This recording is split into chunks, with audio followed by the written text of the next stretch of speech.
नमस्कार मेरे प्रिय जनमानस योग साधकों या फिर सामान्य लोग। आज हम हमारे साधकों के डिमांड पर आप लोगों को फैटी लिवर के बारे में कुछ मुख्य योगासन बताने जा रहे हैं हम।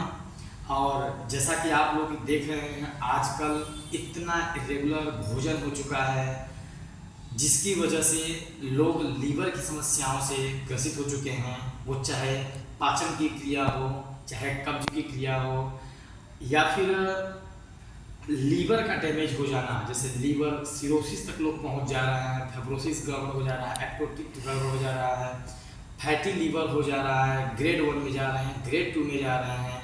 आज हम ऐसे योगासन के बारे में चर्चा करेंगे कि अपने दैनिक दिनचर्या को सुधारते हुए अगर हम उन 4-5 मुख्य रूप से 5 आसनों की हम चर्चा करेंगे, अगर उन 5 आसनों को हम रेगुलर करते जाते हैं तो हम अपने सारे लीवर से संबंधित समस्याओं से निजात पा जाएंगे।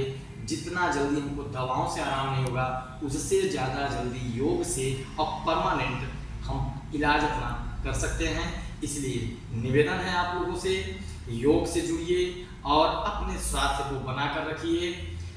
चलिए चर्चा करते हैं हम लोग कि किसी भी प्रकार के लीवर की समस्या को ठीक करने के लिए वो कौन से मुख्य आसन हैं जिसको हम लोग करके अपने आप को स्वस्थ बनाए रख सकते हैं, या फिर बिल्कुल स्वस्थ लोग भी करके उसको अपने आप को स्वस्थ बनाए रख सकते हैं। तो नंबर 1 पर हम लोग चर्चा करते हैं अर्ध मत्स्येंद्र आसन। अब ये कैसे किया जाता है? सबसे पहले हम ऐसे बैठ जाते हैं, अपने पैर को उठाकर सीढ़ी नाड़ी के पास लेकर आएंगे। कोई भी पैर हो सकता है, करना दोनों साइड से है। फिर इस पैर को ला करके इस थाई के हम इस तरफ रख देंगे। पहले बेस में क्या होता है कि आप नॉर्मली अगर आपका ये हाथ घूम करके आ रहा है तो यूं ऐसे पकड़ करके पूरी तरह से, और पीछे वाले हाथ को घूम करके दिखाइए।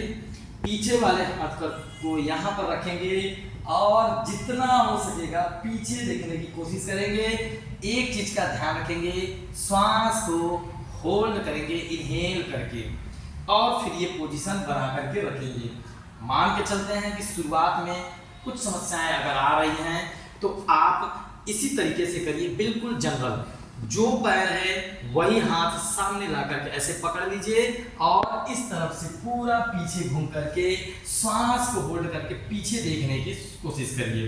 ये हो गया सबके लिए बेसिक। लेकिन मुख्य रूप से करना कैसे है कि जो घुटना हमारा उठा है उसके विपरीत वाला हाथ उठाकर लाएंगे इस तरफ, और इसको यूं अंगूठे को पकड़ेंगे या फिर जहां तक आपका हाथ पहुंच पा रहा है इस हाथ को पूरा पीछे ले जाएंगे, श्वास खींचेंगे और यूं पीछे देखने की कोशिश करेंगे।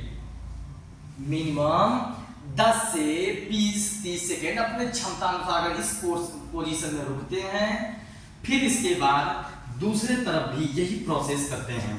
इस तरफ से करेंगे, यूं ऐसे घुटने को दबा करके थाई और चेस्ट का भरपूर दबाव पड़ेगा, ऐसे लगाएंगे, यूं पीछे की ओर श्वास इनहेल करके होल्ड करके जितना हो सके उतना पीछे देखने की कोशिश करेंगे। रिलैक्स होकर वापस आएंगे। इस आसन को शुरुआत में कम से कम 3 बार श्योर करना चाहिए, ठीक है।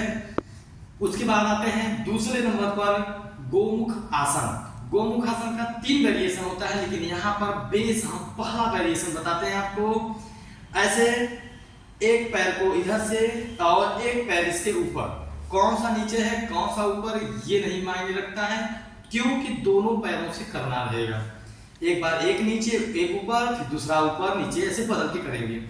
अब ये करना कैसे है, यूं ऐसे एक सीध में दोनों घुटने होने चाहिए। जो घुटना हमारा नीचे है वो हाथ नीचे से पीछे जाएगा और जो ऊपर है वो ऊपर से पीछे जाएगा। और यूं पकड़ करके पीछे मुड़कर हाथ दिखा दीजिए, यूं पीछे मुड़कर उंगलियों को पकड़ करके सामने की ओर देखेंगे। और आसन का पोजीशन बनाते हैं, हम आपको दिखाते हैं पीछे कैसे रहना है। ये ऐसे हो जाएंगे, देखिए यूं ऐसे हाथ को लाकर ऐसे पकड़ेंगे और ऐसे करके सामने अपने कोहनी के देखने की कोशिश करेंगे। फिर आपको आगे होकर के हम बताते हैं।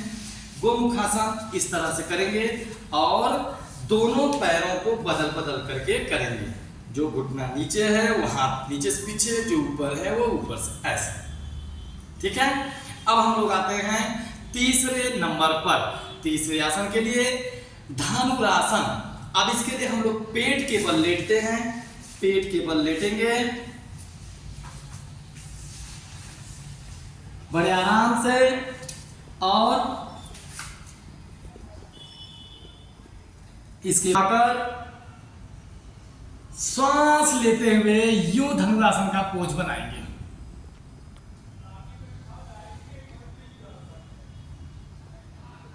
रिलैक्स।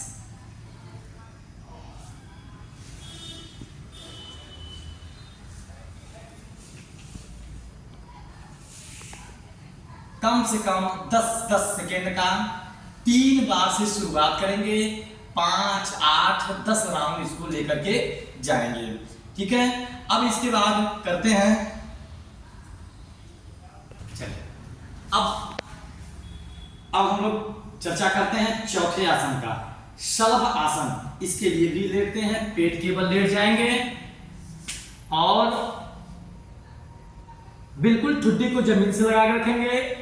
अपने हाथ को थाई के नीचे, हथेली नीचे करके यूं लगा देंगे दोनों तरफ और क्षमता अनुसार श्वास लेते हुए पहले दाहिने पैर को श्वास लेते हुए उठा देंगे, क्षमता अनुसार श्वास छोड़ते हुए नीचे, फिर श्वास छोड़ते हुए बायां पैर, श्वास छोड़ते हुए नीचे। इसको बोलते हैं अर्ध शलभासन। इसके बाद करेंगे शलभासन। श्वास लेते हुए दोनों पैर को उठा देना है, लेकिन जितना क्षमता है उतना उठाते हुए पूरा करने की कोशिश करेंगे। अब इसके बाद इसको भी कम से कम 10-10 सेकेंड का 3 राउंड श्योर करना रहेगा। अब आते हैं हम लोग 5वें नंबर के आसन में। 5वें नंबर का आसन कैसे करना है? मलासन। खड़े हो जाएंगे, कम से कम 2 फीट का गैप करेंगे, पैर की उंगलियां अंदर की ओर, एड़ी को बाहर की ओर इस तरह से रखेंगे और श्वास खींच करके यूं ऐसे डाउन हुए, ऐसे दोनों हाथ की कोहनी दोनों घुटने के अंदर रखेंगे, नमस्कार मुद्रा। श्वास खींचेंगे, इन्हेल, अपने कोहनी से अपने घुटनों को बाहर की ओर धकेलेंगे, यूं बाहर की ओर, और बैठेंगे नहीं, थाई और पिंडली बिल्कुल नहीं टच होगा, यूं धकेलेंगे मिनिमम 10 सेकेंड। रिलैक्स। फिर ऐसे इनहेल, एक्सहेल, इनहेल, एक्सहेल। इस तरीके से कम 5 से 8 बार से शुरुआत करेंगे। इसी के साथ हम यही कामना करते हैं कि हमारे समाज में जितने भी भाई बहन योग साधक योग साधिका फैटी लिवर से परेशान हैं, इस आसन को फॉलो करके अपने आप को पूर्ण निरोगी बना सकते हैं। मैं योग गुरु संदीप तिवारी, नमस्कार।